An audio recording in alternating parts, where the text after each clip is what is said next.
Greetings, Bob Fowler here, introducing another session in the series that I'm calling the Provocative Parables of Jesus. This is session number 4 of 5. In the first 2 sessions, I spent quite a bit of time simply talking about what a parable is. Briefly, parables are symbolic, metaphorical, poetic language meant to make us think, intending to provoke us into thinking for ourselves. And one validation of that claim is to observe what the gospel writers do with the parables. The gospel writers set the example for us. These are people who incorporated the parables of Jesus into their respective gospels, and they struggled to make sense of them. And we can learn from their struggles, and we can choose to join them if we wish. In most of these 5 sessions, we spent most of our time talking about the different strategies that the gospel writers employ to make sense of the parables, to help us to understand them.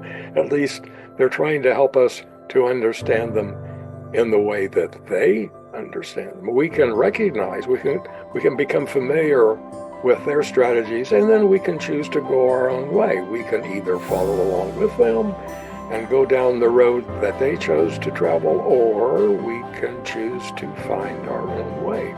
So, 4 different strategies that the gospel writers employ to make sense of the parables of Jesus. Number 1, different versions of several of the parables have differences. They do not have the same wording. In fact, if a parable occurs in 2 or 3 or 4 gospels, the wording will never be the same between any 2 of those versions.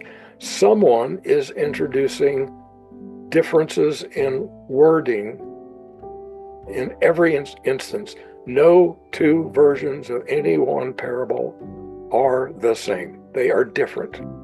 And we can learn from those differences because someone is introducing those, whether it was Jesus himself rewording things slightly time after time after time. That's very believable. But for sure, when the gospel writers write these stories down, they are introducing differences. They are working with difference. And we can learn from the differences, the different stresses, the different directions that they push the parables in. So that's number 1, editorial differences between different versions of the parables. Number 2, we looked at the framework around, well, at least Luke 15, multiple parables pushed together and put a particular stress upon them. The gospel writer Luke did. So a framework, a setting or a framework that surrounds a parable is often very, very instrumental in signaling to us how the gospel writer understands the parables. They signal that to us by the way they incorporate those stories in their respective gospels. The setting or the framework is crucial. Number 3, and this is what we're going to be dealing with the most in this session, morals are added to the stories often. This is very, very commonly done. At the end of a parable, the gospel writers will often give us a moral to the story, a lesson, a takeaway, a summary. So we will look at a number of examples of that. And then 4th and finally, this will be what our final session will be about. Gospel writers sometimes, not often, but sometimes they treat the parables as if they were allegories. That is, coded stories begging to be decoded. And the gospel writers will take us by the hand and walk us through their particular decoding strategy for this story and that. So those are the those are the four examples of parable interpretation that the gospel writers employ. So we're going to look at morals today, and I'm using a handout here that if you're present in person in Advent 2024, you should have this handout in front of you. I'm decided to start at the end of the handout and work my way back towards the middle. And I put in I've used yellow boldface here, yellow highlighting to indicate what I think the moral of the story is that's been added by the gospel writer. In this case, the last will be first, the first will be last. Yeah, that's a worthwhile idea to contemplate because it does often happen in life. But I assure you, the story has, involves a lot more than that. Let me race through this. I agonized over this, and I think the thing to do is to sprint through the text of the story and just quickly indicate how the story is more complicated than the moral might indicate. The kingdom of heaven is like a landowner who went out early in the morning to hire laborers for his vineyard. After agreeing with the laborers for a denarius for the day, he sent them into his vineyard. When he went out about 9 o'clock, he saw others standing idle in the marketplace, and he said to them, "You also go into the vineyard, and I will pay you whatever is right." Think about that. So they went. When he went out again about noon, and about 3 o'clock, he did the same. And about 5 o'clock, he went out and found others standing around, and he said to them, "Why are you standing here idle all day?" They said to him, "Because no one has hired us." He said to them, "You also go into the vineyard." When evening came, the owner of the vineyard said to his manager, "Call the laborers and give them their pay, beginning with the last and then going to the first." When those hired about 5 o'clock came, each of them received a denarius. Now, when the first came, they thought they would receive more, but each of them also received a denarius. And when they received it, they grumbled against the landowner, saying, "These last worked only 1 hour, and you have made them equal to us, who have borne the burden of the day and the scorching heat." But he replied to one of them, "Friend, I am doing you no wrong. Did you not agree with me for a denarius? Take what belongs to you and go. I choose to give to this last the same as I give to you. Am I not allowed to do what I choose with what belongs to me? Or are you envious because I am generous?" So the last will be first, the first will be last. Okay, nice moral to finish off with, but it doesn't go very deep. This story, I love this story. It is so fascinating. Here's the landowner who has a manager, but the landowner himself goes out and does the hiring all day long. Dawn, 9 o'clock, noon, 3 o'clock, 5 o'clock. He has nothing better to do all day long than to hire day laborers. What's the business manager doing all this time? And then he pays everyone the same thing, thereby surprising and shocking everyone, especially shocked where, well, it might be an argument. Who's shocked more, the guys who worked 1 hour and got a day's wage, or the guys who worked 12 hours and only got a day's wage? So he surprises everyone by treating everyone the same. And that's just that the irony of that is so rich. You could just chew on that, ponder it forever and ever. I can't help but come up with one rascally, persnickety question. Having shocked everyone that he had hired all day long, and particularly he's pissed off the guys he hired at dawn, and he sent them out to work 12 hours in the sun, and they got no more than the guys who worked 1 hour. What do you think his hiring chances are going to be the next day? When word gets out that this guy is crazy.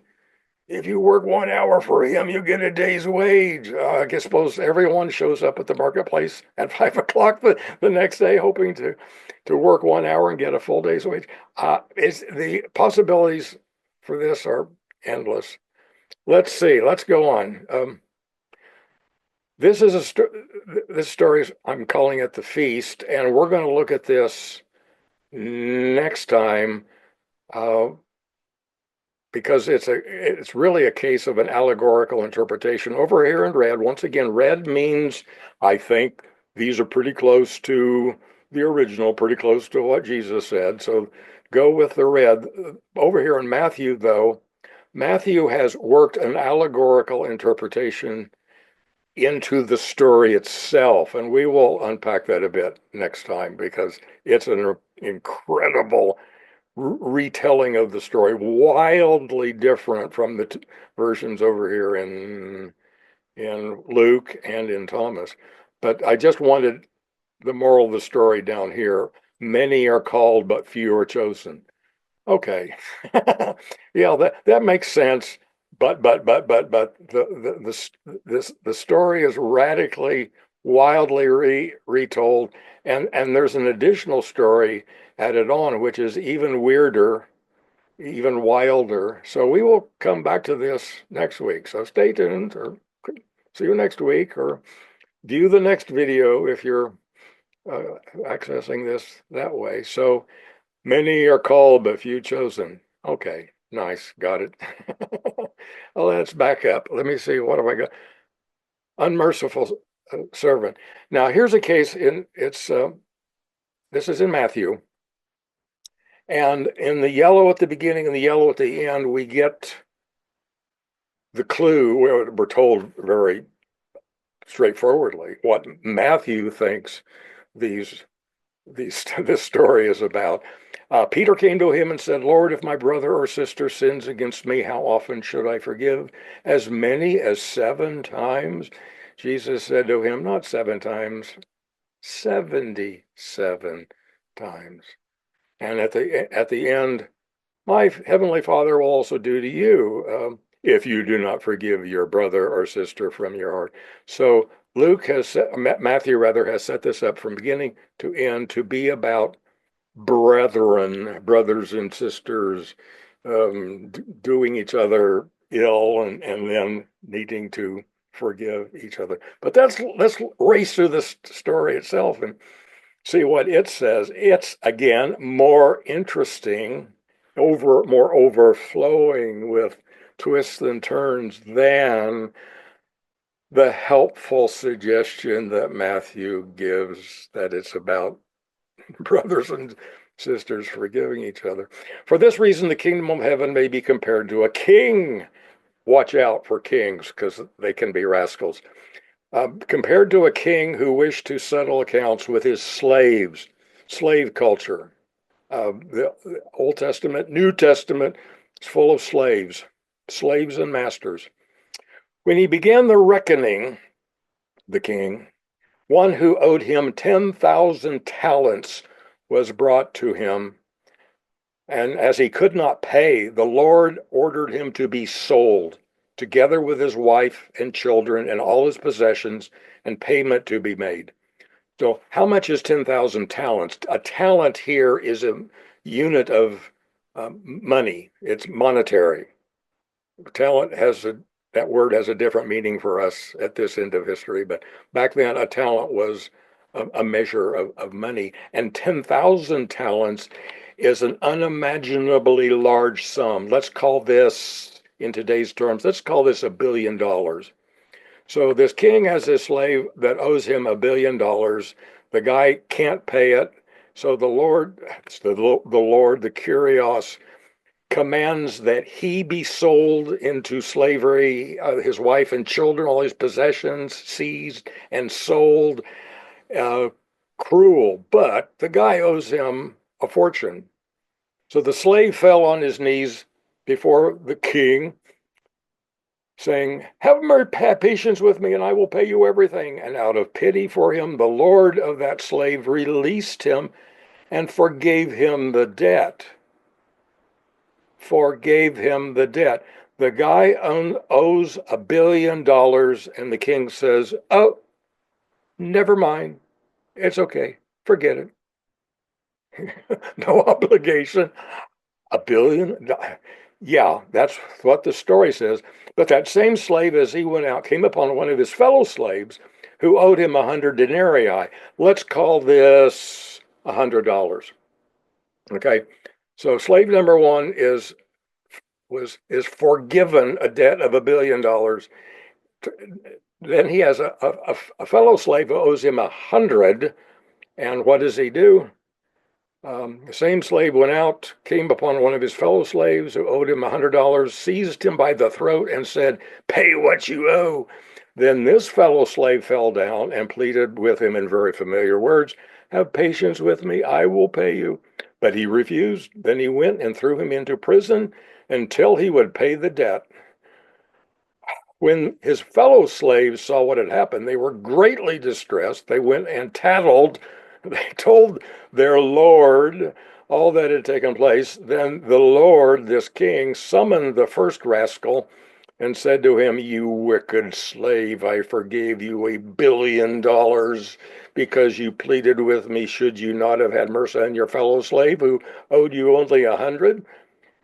You should have had mercy as I had mercy on you. And in his anger, his Lord handed him over to be tortured until he would pay his entire debt. So my heavenly Father will also do to every one of you if you do not forgive your brother or sister from your heart. This may be your view of God, but I find it repulsive. I do not think of God as a cosmic transcendent torturer. I simply refuse to embrace that. I understand that Matthew's trying to draw a lesson from this, but yeah, I mean, you've been forgiven a lot. You ought to turn around and forgive others. You've had mercy extended to you. You should extend mercy to others. I get that. That would have been fine. I could run with that all day long. But the torturing business at the end puts me off. You decide whether you can live with that or not. Let's go to the sower very briefly. I'm not going to deal with this very much at all because we're going to deal with this again next week when we deal with allegorizing, because this is a story about a sower sowing seed, and he has multiple outcomes, most of them negative, but he does have some positive, in fact, very significantly positive results. And here's a moral right here. If you have ears, hear. Well, nice, but that doesn't give you much guidance on how to understand the story. But Mark then goes on at great length to unpack the story in an allegorical fashion. So we'll come back to that next week. So let me end and wrap up with this and spend a little bit of time with it. The dishonest steward. If you were with me last week or previous video, we were dealing with Luke 15, lost sheep, lost coin, lost son, also known as the prodigal son.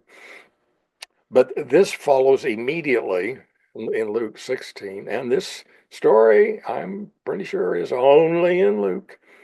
And talk about moral added at the end of the story. This is the mother lode. This is the all-time champion. We will get to that.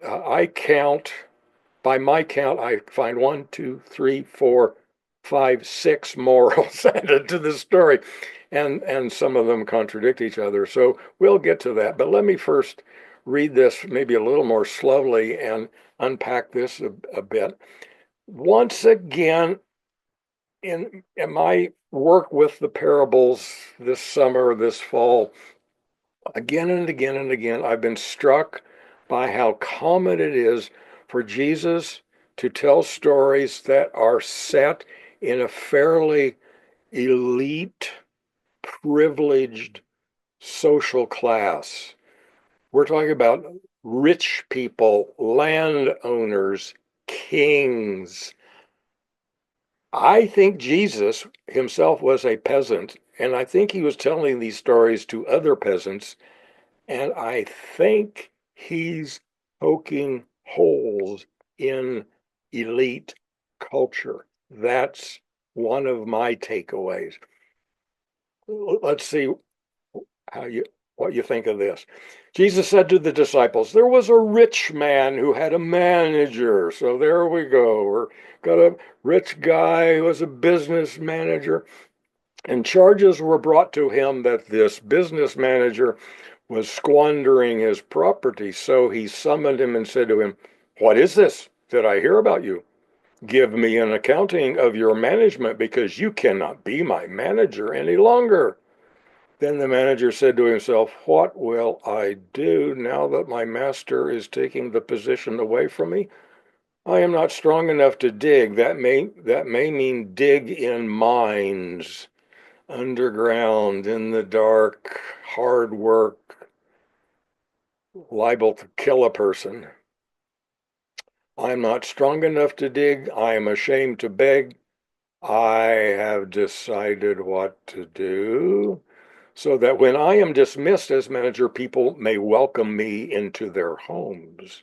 So, summoning his master's debtors one by one, he asked the first, how much do you owe my master? He answered, 100 jugs of olive oil. He said to him, take your bill, sit down quickly, make it 50. Then he asked another, how much do you owe? He replied, 100 containers of wheat. He said to him, take your bill and make it 80. Now, I need to explain very briefly that the business manager is doing what business managers do in that culture. He is making sure that his master gets a return for goods and services that have been offered, and he has to add to the inherent value of the property a certain profit margin. So basically, he's throwing away the profit margin, maybe more than the profit margin. It's impossible for us at this historical remove to say exactly how much of this is legitimate on the up and up and how much of it is theft. It's a little hard to tell. He may be simply cutting out his own profit, because that's how he gets paid, is by charging the buyers a little more than what the stuff is worth, and then he gets to keep the extra. Maybe he's throwing away his his profit margin altogether with the clear intention of making friends with all these buyers, so they will be nice to him because the master's about to throw him out. Something I can never get past. Makes no sense to me. The rich guy is a little bit flaky. He asked the business manager for the books, the accounts, later. He doesn't say, you're out, go. He says, gather the details and hand them over to me in a day or two or a week, or it's not clear. But he he gives the manager the opportunity to fiddle with the books, thereby giving the manager a way of feathering his nest in preparation for losing his job. Let's go on. Scholars have agonized over what to make of all this stuff that follows. In recent decades, the last few generations of biblical scholars, the inclination has been to call this sermon notes composed by dear Luke. These are attempts to put a handle on the story, and they don't all say the same thing, and they kind of, one melts into another, and it's not crystal clear how many bits of instruction or summary are here. I count 6. Some scholars divide it up into only 3, and others, 4, 5, or 6. Let me read this quickly. His master commended the dishonest manager because he had acted shrewdly. For the children of this age are more shrewd in dealing with their own generation than are the children of light. Worldly people are more on the ball than spiritual people, religious people, I guess, something like that. And I tell you, make friends for yourselves by means of dishonest wealth, so that when it is gone, they may welcome you into the eternal homes. I would rephrase that. I think it's basically saying, use your ill-gotten gains to buy your way into heaven. Excuse me? It's saying something like that. I hope you'll join me in finding that reprehensible. Let's go on. Whoever is faithful in very little is faithful also in much. Whoever is dishonest in a very little is dishonest also in much. Okay, not very deep. If then you have not been faithful with the dishonest wealth, who will entrust you to the true riches? That's a little more spiritual, I suppose. And if you have not been faithful with what belongs to another, who will give you what is your own? No slave can serve 2 masters, for a slave will either hate the one and love the other, or be devoted to the one and despise the other. That kind of makes sense. No slave can serve 2 masters. I get that. That makes sense. You cannot serve God and wealth, which seems to contradict the earlier admonition to use your dishonest gains to buy your way into the eternal homes. So you cannot serve God and wealth. Uh, However you count these, it's one moral after another. It's one sermon note, one sermon angle after another. Take your pick, this or that, or none of the above. The story itself is fascinating, and one could wrestle with it just about forever, I think. And I assure you that scholars have wrestled with it because it doesn't give us all the details. I can't get over the fact that the the rich guy tells the business manager, I'm going to be letting you go, so put the books in shape and then hand them over to me. Ooh, that opens the door to dishonesty. And or the master commending the dishonest manager, because whatever else you may think of him, he was shrewd.